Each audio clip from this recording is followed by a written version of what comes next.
Chicago, this is your new morning routine. Cap and J Hood. Follow Cap J Hood on Twitter and Instagram. Stream the show on the new ESPN Chicago app. Watch the show on Twitch. Follow ESPN 1000 Chicago. Now, on ESPN 1000, Chicago's home for sports. David Kaplan and Jonathan Hood. Woo! Bring them out, bring them out, bring them out, bring them out. Woo! Bring them out, bring them out. Bring them out, bring them out. Bring them out, bring them out. Bring them out, bring them out. Good morning, and welcome into the Cap and J Hood Morning Show on ESPN 1000 and the ESPN Chicago app. With Brian Hanley in for Cap, I'm Jonathan Hood. Open phone lines for you, 312-332-ESPN, 332-3776 is our phone number, saying good morning to you, saying good morning to Twitch, twitch.tv/ESPN 1000 Chicago, brought to you by Mike's Hard Lemonade. Thank you, Twitch, for getting the conversation started this morning. We've got Danny, we've got JR, and we've got Brian and me as we lead you through this morning on a Wednesday. And Brian, last night, you just want to settle in on a gorgeous night and watch a little Cubs, a little White Sox baseball, and it's just flat on both ends. The Cubs with that goose egg, 5-0 loss against Atlanta. That was the same Cubs team I've been seeing the last 4 years offensively. And the White Sox, on the other hand, you leave a small island on the base pass and you lose 5-2 against Detroit. Was that a great night for baseball? Hey, at least the Bulls didn't play. Because everyone else lost. That's a victory. Yeah. So my team can't get them on, like you said, for the last 3 years. You can't get them on base. Your team couldn't get them over, get them in, even though the Tigers gave you 5 errors. And let's extend this inning. Here, try it again. 0 for 13 runners in scoring position. Yeah, kind of a lost night in Chicago sports, but still gave us a lot to talk about because who's responsible? It's a little, I know a lot of Sox fans had some thoughts on what went on there. You know, was it not the correct handling of the pitching situation, or was it just the fact that the offense couldn't take advantage of everything Detroit was giving the White Sox? Well, it is interesting that you bring that up, is because fans are on La Russa. Fans are on La Russa this morning as the Sox lose that game 5-2. So looking after the game and watching Twitter, people were really mad, especially Sox fans were mad about the way La Russa handled Giolito. Now, for those that did not watch it, Giolito 6 2/3, 5 hits, 4 runs, 3 walks and 7 strikeouts, 114 pitches, 78 for strikes. Now, as you well know, Brian, in today's baseball, the threshold for any starter now is anywhere between 90 and 100. When he gets to 100, now all of a sudden the managers and pitching coaches get a little nervous. But Tony La Russa thought it was best that Giolito continues to go out there and deal. The Sox, again, the reason why they lost the game is not because Giolito was in there too long. It might have been part of it. But when you are 0 for 13, as you mentioned, with Rosa scoring position, and Detroit, no value of the baseball, 5 errors. 5 errors for Detroit. You're supposed to be able to score when the other team's giving you 4 and 5 outs an inning. No doubt about it. I mean, you can argue pitch counts this early in the season. You can say, well, Giolito had a couple extra days because of the cut finger that didn't, thankfully, doesn't impact his pitching. But those are stressful pitches when you're nursing a lead like that instead of a 4 or 5 run cushion, right? Yeah. Maybe it's a different deal if he goes out there up 6-1 or whatever it is. You should have cashed in early. So, I mean, it's a total team loss, and you'll have those throughout the season. But, for people pointing finger at Tony La Russa, there have been a few games now this season where, he even said after the game last night, Jay Hood, he said, Giolito said he had nothing much left in the tank, and Tony was surprised to be told that that's what Giolito's told the press.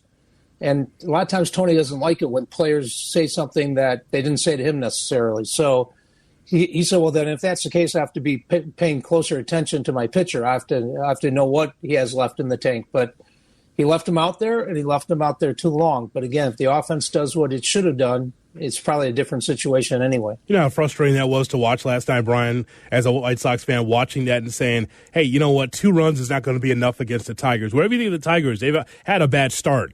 But when they're just giving it to you, 4 and 5 out innings, where every inning, I think the first at least 4 innings, there was an error made by the Tigers defense. Yeah. Okay, well, you got to do something about it. You got to do something about it. And so now we get into the conversation about managers, and this is always interesting.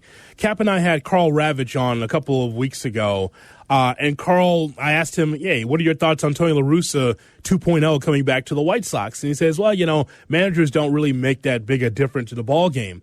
And I will always push back on that, because why do you hire a coach? Why do you hire a manager if you don't want that manager to be able to pay dividends in some way, shape, or form? Number one, a manager is supposed to set a tone, set a standard. You just don't go around there, looking like the players just to be able to take a seat on the bench. You got to be able to set a tone. This is how we play. This is how we're going to play every day. You have to be able to play this way defensively, play aggressively, offensively, whatever it is. You've got to be able to have standards. Number two, to me, is that you've got to be able to make the key moves in almost every ball game. Not every ball game a manager has to actually do something that can be the difference between a win or a loss. But you've got to be able to make key moves to accelerate an opportunity for a team to win. And so the idea that managers and coaches don't matter, of course they matter. Of course. Otherwise, why do you give a manager an opportunity to lead your team? Of course you need to have a manager to do something. Yeah, absolutely. I mean, look, think about, so Theo and Jed go down and get Joe Madden when he becomes available. No one saw it coming. Here he is.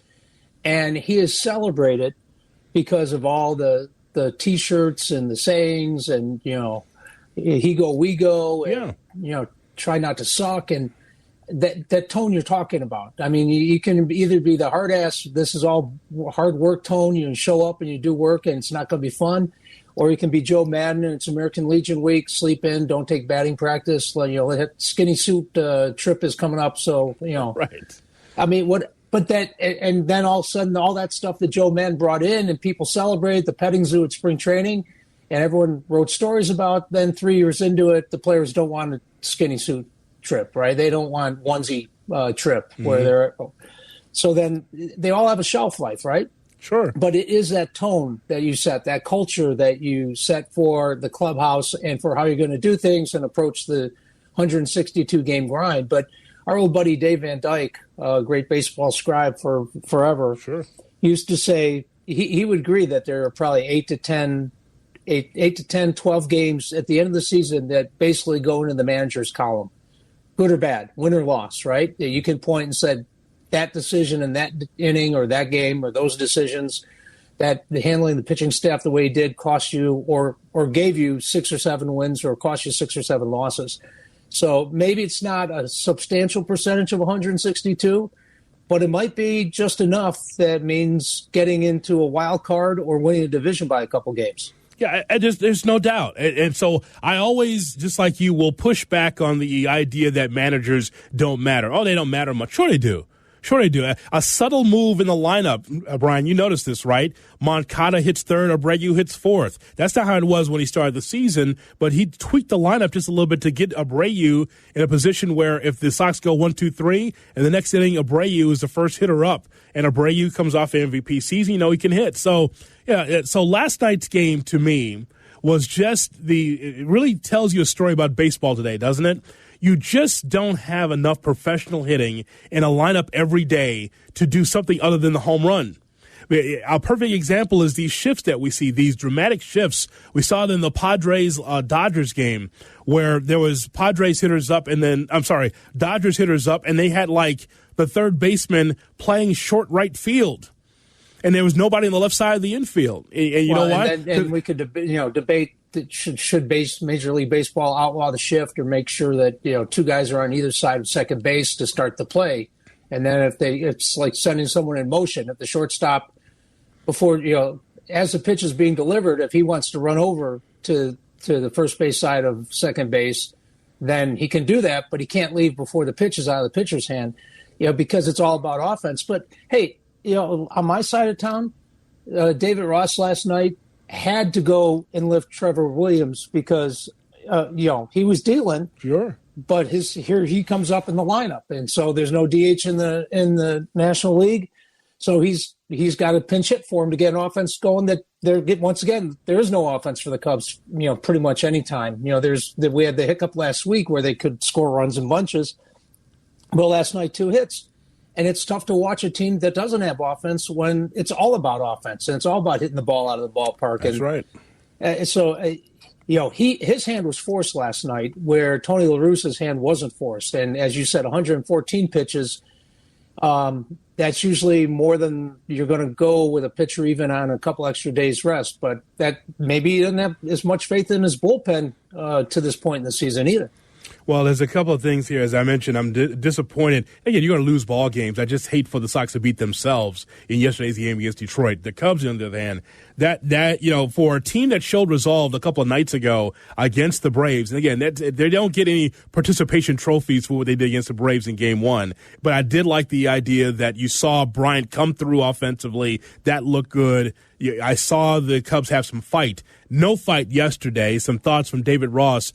As the Cubs lose 5-0, as Brian mentioned, Williams goes 5, keeps in the ball game, strikes out 8, but again, no offense. Ross is still looking for trust in the bullpen. I think we're still finding who we trust down, I guess, still trying to figure out, when we're behind in games, guys that we can use to keep it right there. I think we've got some guys that have built some trust on when we're tied or ahead, and you try to, in games, stay away from those guys and not overuse them when you are down, and hopefully try to find those guys that figure out some of the things that they're working through in those moments. But we definitely have to be better and keep the game closer when the guys battle all game, and keep it right there so we can have some sort of rally there in later in games. Well, it was 2-0, and then Workman comes in and surrenders 3 runs. Boom goes the dynamite. Yeah, I mean, but again, if the offense gives you anything, you're in that ball game. But 2 hits is not going to get it done. Hey, I think we buried the lead here. Chris Bryant is out with biceps, right? And now Javier Baez, Ross is talking about maybe putting him on the injured list because of the hamstring. We know how tricky those can be. Mm-hmm. We were just talking to Anthony Rizzo yesterday about Chris Bryant being in a much better place, and I'm not talking about the outfield. I'm talking about being happier and healthy, and things are going great for him, right? And then next thing you know, here comes a bicep concern, and they're going to treat this conservatively because he's the one guy who's been bringing it offensively each and every day so far.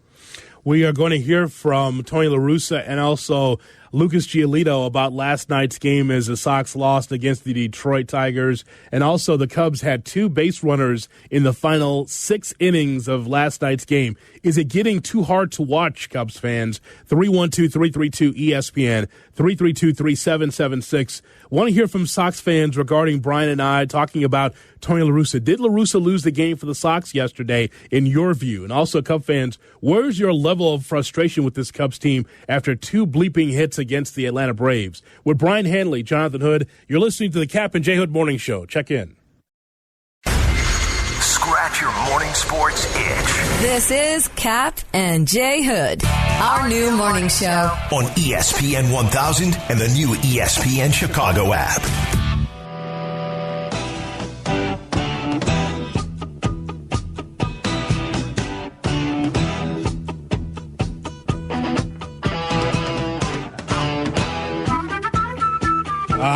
There you go. A little Jethro Tull right here for you on the Cap and J. Hood Morning Show, along with Brian Hanley and for Cap, Jonathan Hood with you. Don't forget to follow us on Instagram and Twitter at CapJHood, KAPJHOOD. For Instagram and Twitter, follow along on the program every morning. Don't you get it, Brian? It's Jethro Tull. Ian Anderson was on the mound for the Braves yesterday. There's a connection there. Baseball symmetry. You see that? Yeah. And Anderson was terrific. 8 strikeouts through 7 for the Atlanta Braves, defeating the Cubs 5-0. So we're asking. Okay, well, I mean, stand in line. How many Who hasn't done that to this Cubs team? Yeah, well, I mean, just the facts, ma'am. I mean, it is. It's ugly, but I want to tell you how ugly it is. I mean, that's what I want to tell you. Locomotive breath. I mean, it was something, man. The Cubs had 2 base runners in the final 6 innings of the game last night. Is it getting too hard for you to watch, Cub fans? If you watched the game last night or listened to it, we want to hear your thoughts about what's going on with the Cubs and the Sox too. Again, for all the vitriol on Twitter, I want to hear from Sox fans. Brian and I want to find out from you your thoughts about the Sox, because many people thought that the manager for the Sox, Tony La Russa, blew the game yesterday. So let's go back. So again, the Sox had an opportunity to win that game. They left 0 for 13 with runners in scoring position. Giolito, 114 pitches, 78 for strikes, 6 2/3 innings pitch. That's a ton of pitches for a starter these days, Brian. Yeah, it absolutely is. Any point in the season, particularly when a guy who's had a cut on his finger, now you could say, well, I got an extra couple of days rest. But I don't know if that speaks more to Tony's lack of confidence in the bullpen, or look, the leadoff man walks is always a red flag for me, right? I mean, the percentage, Hawk would always say the dreaded leadoff walk. Right. How many times did that guy come in to score? Now, to Giolito's credit, he gets 2 outs, but Tony's still not coming out of the dugout. You've had the catcher go out. You've had Ethan Katz go out. Now it's Tony's time to go out and get Giolito and bring him back to the dugout and say, good job. You did your job. Let somebody else handle it. And the one thing I remember when Ozzie Guillen got hired as a manager, and so, a lot of people surprised he was being hired as the White Sox manager, and he was asked about pitching and handling the pitching. He said, I know bleep about pitching.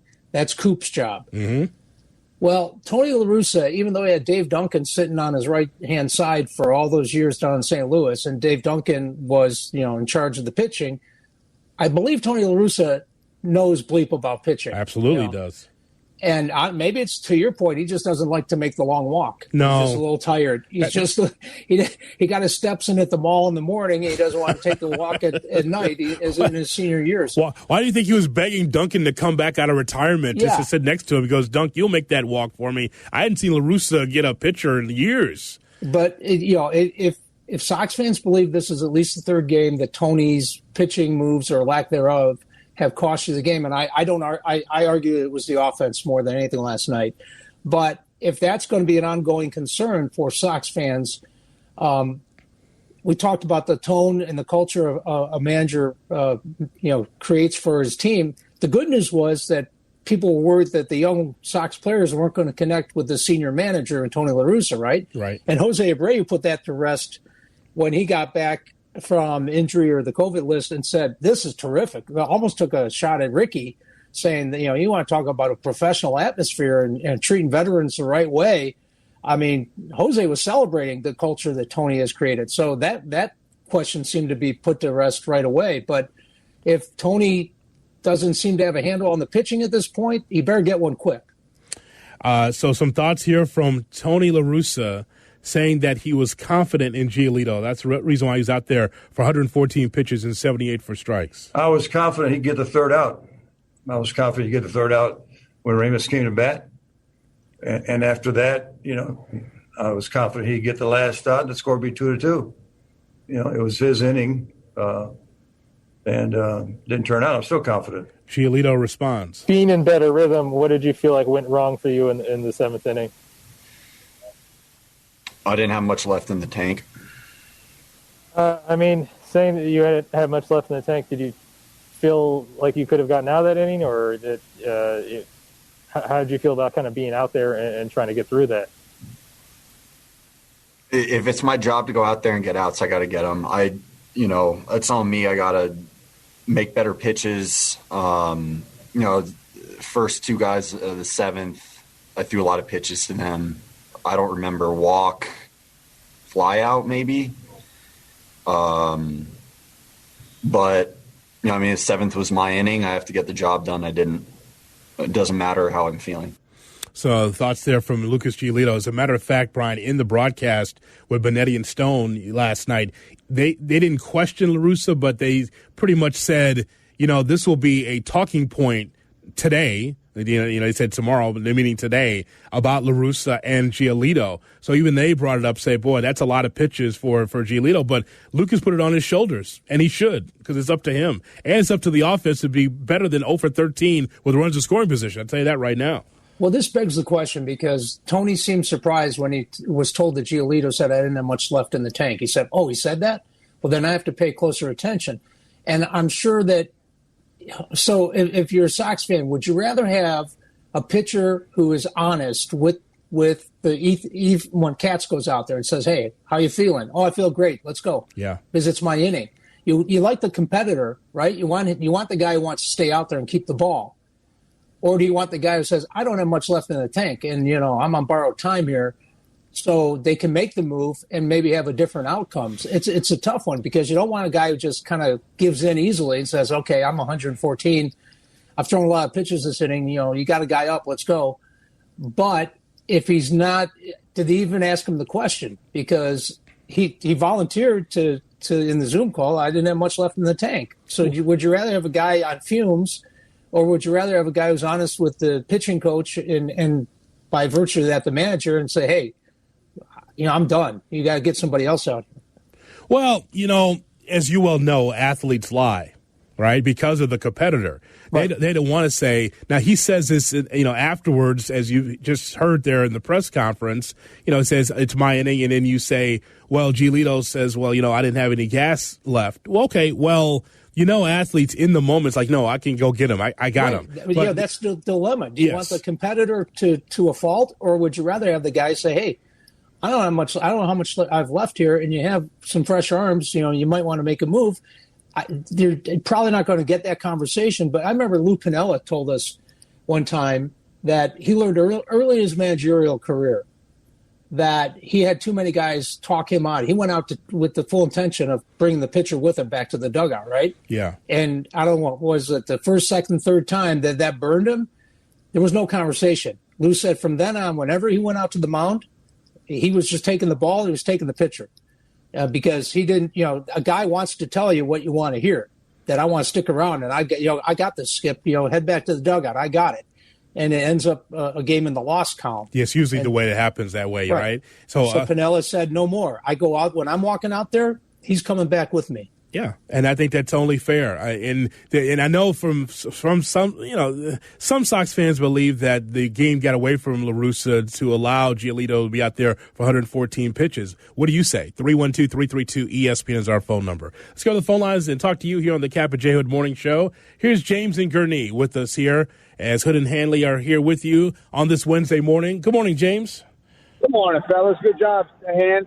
Real quick, the Cubs, listen to Ron. Real 2 quick points, so that'll just tell you enough. Put the radio on. Listen to Ron for a minute. That'll tell you where we're at as Cubs fans, poor guy. So, but Giolito, come on, that's weak, man. I'm sorry. I'm not a huge Sox fan. I'm not a Sox hater, but, dude, he got shell-shocked on Patriots Day. Now, if he got out of that inning, he wouldn't have said anything, but come on, dude, that's weak. Oh, I didn't have much left in the tank. Well, speak up a little bit, because that's just weak. I know Tony's made some bad decisions, but we hear people wanting to go. No one ever throws 100 pitches, and then now he goes over 100. Come on, man. That, to me, that is beyond weak. That's not a good teammate. If you didn't have nothing left in the tank, you just got to say so, man. It's okay. But I had something to do with he got shell-shocked on Patriots Day, then he goes out there and throws his manager on the bus like that. I don't like that. I don't like that one bit. And that bullpen for the Sox is something to be really concerned about for you, Hood. So that's all I got. I thought that was really, really weak. Well, let me address this, James, and we appreciate the telephone call. Well, I didn't like the idea that Giolito is telling everyone he's not a morning person. It's part of his personality. I got no problem with that, but just when you say that, it's right on the top of the board, I'm sure, for the Red Sox in that Patriots Day game. Like, hey, attack him, ambush Giolito right away because he's not a morning person, and he pitched like it. Now, in yesterday's game, Brian, when you're a manager, you are talking to your pitching coach constantly. How many pitches is he at? Yep. Skippy's at 100. Okay, well, we got to get ready to get him out of there. It's not based on – and again, this is La Russa managing. And this was a negative. Managing from the gut. Oh, he's still got enough out there. I got confidence enough in Giolito that he's got enough to stay out there. Well, that's not pitching today. That's not pitching today. And when you get to 100-plus pitches, now you got to start thinking, okay, let me get the bullpen up and get him out of there. because that's where the game is now. Yeah, and the bullpen's up because of the leadoff walk, and so you're ready. You just didn't pull the trigger on it, and the good news was they were concerned he was tipping his pitches on Patriots Day, whether he was a morning person or not. And by the way, I think that the White Sox in day games, they're not very good collectively, so they're not morning people. And I mean, there's day games, and then there's 10:30 in the morning start, right? In Boston once a year.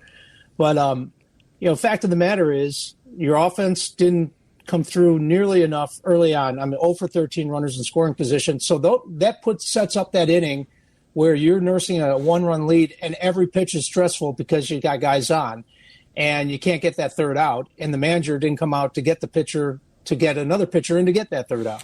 Tom in Glendale Heights on the Cap and J Hood Morning Show. Hi, Tom. Hey, thanks for taking my call. My question is, why does Tony La Russa not like Andrew Vaughn? Andrew Vaughn is on a 5-game hitting streak, and he's not in the lineup. That doesn't make any sense at all.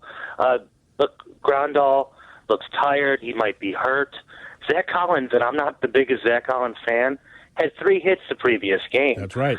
Every time I look at this lineup and I see Jake Lamb, Billy Hamilton, and Lurie Garcia, and listen, nothing against those guys. They seem like good people, but they're not great players. We are relying on them to help us. Why didn't the White Sox buy better depth in the offseason? The White Sox payroll is, $125 million? That's not that much, Let's spend a little bit more money, With Tony La Russa, he obviously left, Lucas in a little bit too long. That's pretty obvious. But why didn't he bat either Zach Collins or Andrew Vaughn later for Hamilton instead of for Hamilton or Garcia? Yeah. So Tom, there's a conundrum, right, when it comes to Hamilton. So Hamilton is fast when he gets on. He's a good defensive replacement late. He's your modern-day Henry Cotto in that regard, right, Brian? He just comes in the 6th or 7th, and he comes in as a defensive replacement. But Tom is right. When you think about Andrew Vaughn being in that spot, I don't have a problem with that. He should be in the lineup. Now, he can't be in there every day, but you just don't sit him down just on the bench and pretend like he's not on the team. I would rather have Vaughn in that spot because I just think he provides more offense. Well, he's available as a pinch hitter when you need him. Yeah. And I know that Tony said, well, all we need is a single there, so I think Hamilton can get that. Well, he didn't. So, when a guy's on a 5-game hitting streak and can put up bigger offensive numbers, and he doesn't have to start each game, but he's available every game, doesn't mean you can't use him at all, right? No, I agree with you. And, Tom, that's a great point about Andrew Vaughn. I appreciate your telephone call. All right, we'll hear from Jesse Rogers at 8:02 more on the Cubs and White Sox. Not good last night, as you can hear. So we'll talk to Jesse about it at 8:02. But first, we all know that the Bears need a quarterback. Besides a quarterback, what else do the Bears need to fill some of the open spots in this roster? What do they need to address in the draft? If quarterback is one, what else do the Bears need to take a look at? Brian and I will investigate that coming up next as you're listening to the Cap and J Hood Morning Show. Cap and J Hood mornings. ESPN 1000 and the ESPN Chicago app.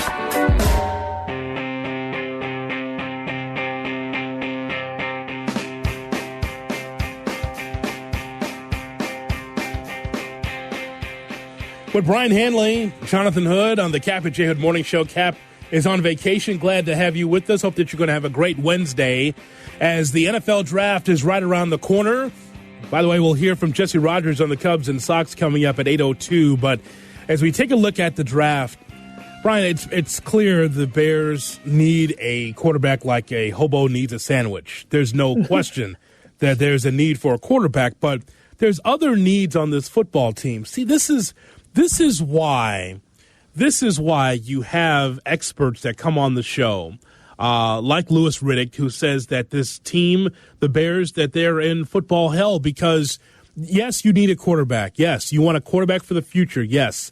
But as the defense gets older, an offense that can't get together because maybe it's because of Nick Foles, maybe it's because of Mitch Trubisky, whatever, there's still holes in this football team, and as you get older, they still seem far away from a Super Bowl, the Bears.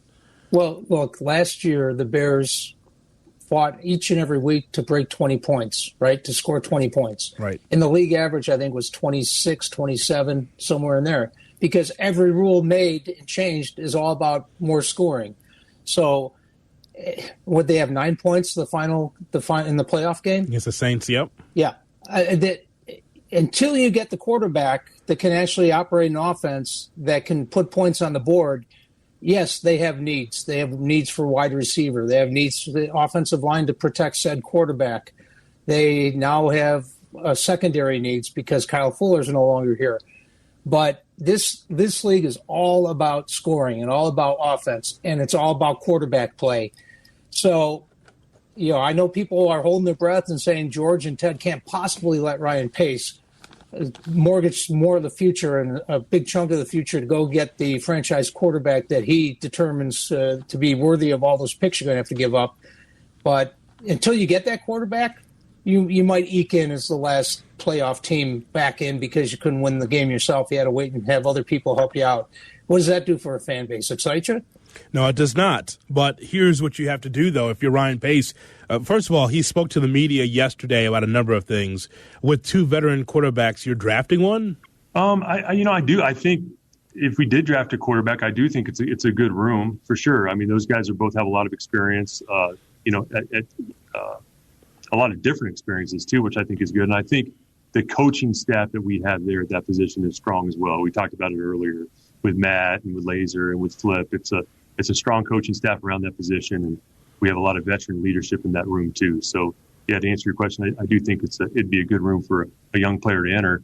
But again, we're just going to take the best players throughout this draft. See, that's how it is. Now, JD and I have disagreed on this for years about best available versus taking care of needs. My whole philosophy on that, Brian, is, if I send you to the store to get orange juice and you come back with floor cleaner, I'd ask you, well, why did you get floor cleaner? Says, I'm trying to kill you. that orange, you're saying to me, well, there was a sale on floor cleaner. I said, but I sent you to the store. So it's about need versus best available, right? I need for the Bears to have another wide receiver. I need the Bears to look at offensive tackle. I need the Bears to look at the secondary. Don't come back with floor cleaner when I ask you to come back with a jug of milk.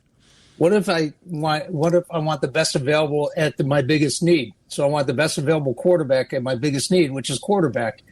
I get you want another wide receiver for Andy Dalton to throw to this year.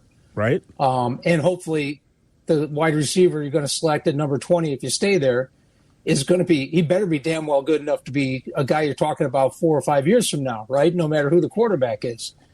But it sure seems like there's a groundswell here that Ryan Pace said, if we were to select a quarterback, it sure seems like that's where they're going. And whether it's moving up or moving down, and we haven't really addressed the situation where you can move down from 20 and select a quarterback like a Kyle Trask, who all these guys who are going to be going later in the first round or in the second round are guys that have a lot of question marks. That's why they're not among the top 5, right? And that's not to say the next 5, one of the next 5 doesn't emerge as the best quarterback in this class, right? Yeah, but who's going to coach him?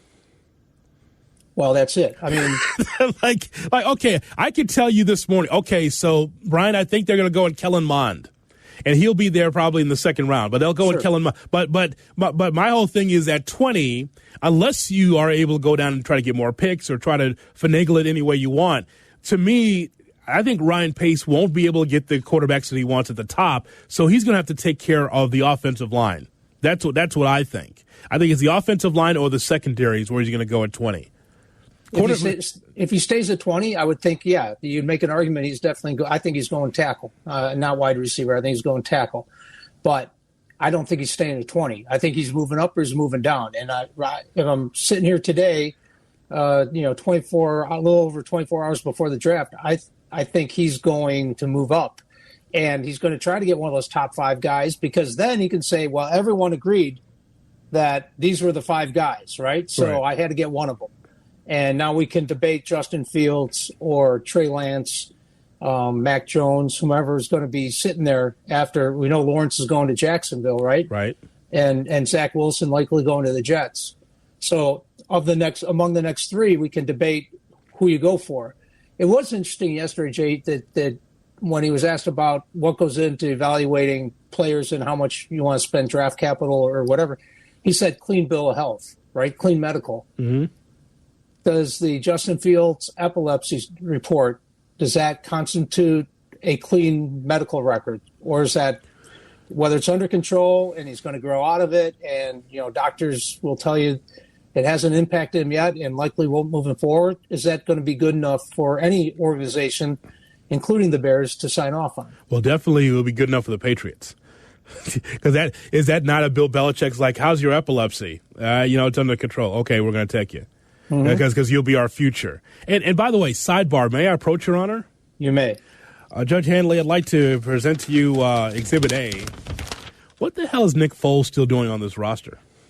I mean, is that part of a trade for the future? Like, he's not going to be on this team next year, right? Yes, he is. He is? Yes. Why? They owe money. Well, I mean, okay, so here's the other question for Bears fans. Yeah? If they move up and take Justin Fields or Trey Lance, are you good with the next breath that Ryan Pace takes? He says, oh, by the way, he needs at least a year of seasoning, and he's not starting. QB1 is Andy Dalton. And so Matt Nagy and Ryan Pace have a full year of their franchise quarterback not on the field. Do you feel better that the franchise quarterback is supposedly in the fold, or do you think he should be on the field? I mean, do you want to see him, or are you going to be okay with patience as a virtue?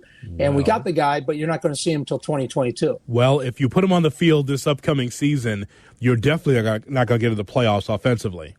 At least I don't think so, because it's probably going to take that quarterback a couple years to be who you want him to be.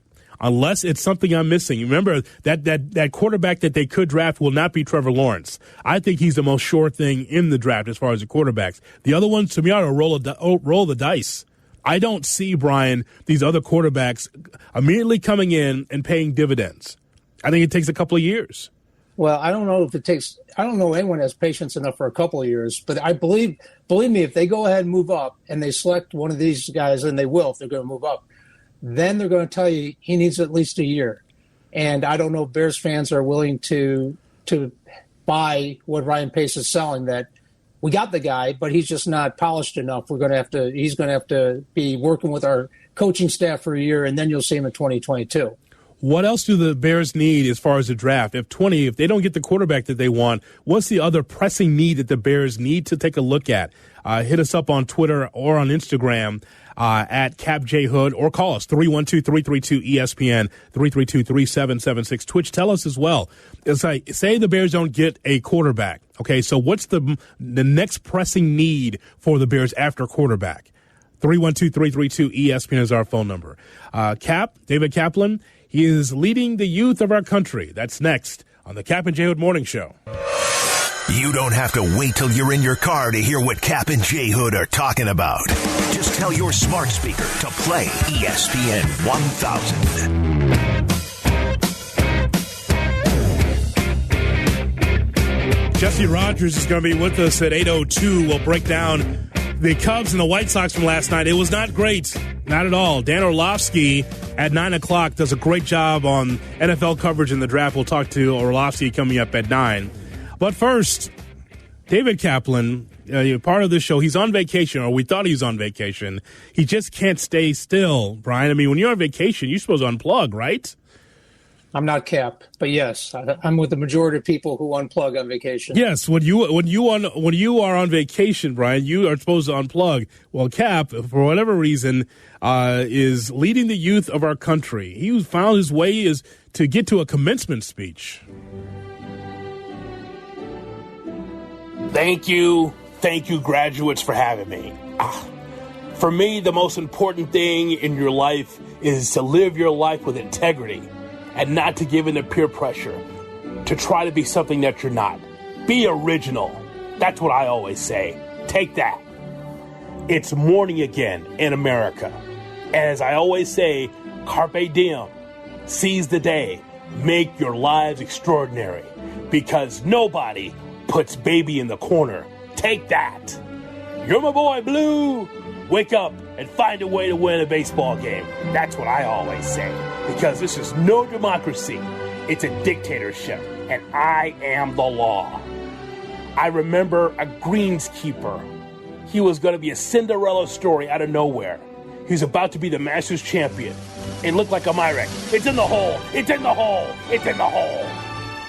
Your life, I'm just telling you, it's going to be awesome, man. Take that. My mother once said, life is like a box of chocolates. You never know what you're going to get. I mean, come on, Tom, say it with me. You pancake-eating, small-hand mother. At some point, you just got to tell your employer. I'm just telling you. At some point, you got to tell your employer, show me the money. If not, you got to tell them that you're as mad as hell and you're not going to take it anymore. Take that. I once told my dad, Dad, what are you doing? It's Shark Week. That's so funny. The last time I laughed that hard, I fell off my dinosaur. I'm just saying. Take that. So get on your horse, graduates, especially Secretariat. The greatest, oh God, the greatest athlete in the history of sports. I wanted to have lunch with Secretariat so badly. I want Secretariat so bad.